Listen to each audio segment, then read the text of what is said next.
So I just had lunch with a girlfriend of mine and I was telling her about my Sassy system. And I said, I think the most important step actually is the first step of the system, which is where I sit down with my clients and I talk to them about their goals and what they're trying to accomplish from this home purchase or their home sale. And I said, I actually have a perfect example of this.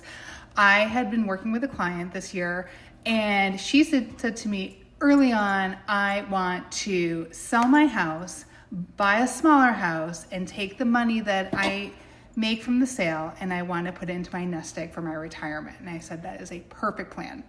And so we dove in and started looking at houses and she found the perfect house. It was the perfect floor plan, perfect location, and a fantastic price. And we made a really competitive offer, felt really good about it.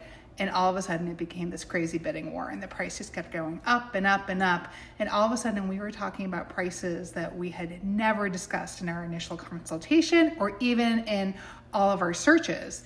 And then I had found out that in addition to the price going up, the sellers were not going to pay for any repairs or give any sort of credit for any fixes that needed to be done to the house. And I have gone to enough home inspections to know that there's always something wrong with the house, even if it's a leaky faucet.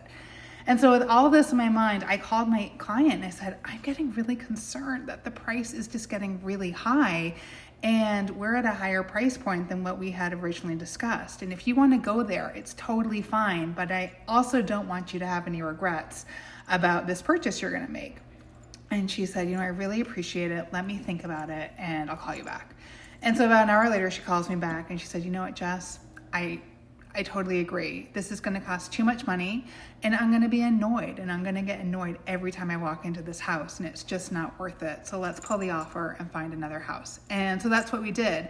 And I think it's so crucial to be in touch with your clients and be talking about their goals, their financial goals, the goals for the space, whatever that is, because at some point there's going to be some crazy momentum with the deal for the homes and you just want to make sure that you guys are aligned and that you're working towards the same thing.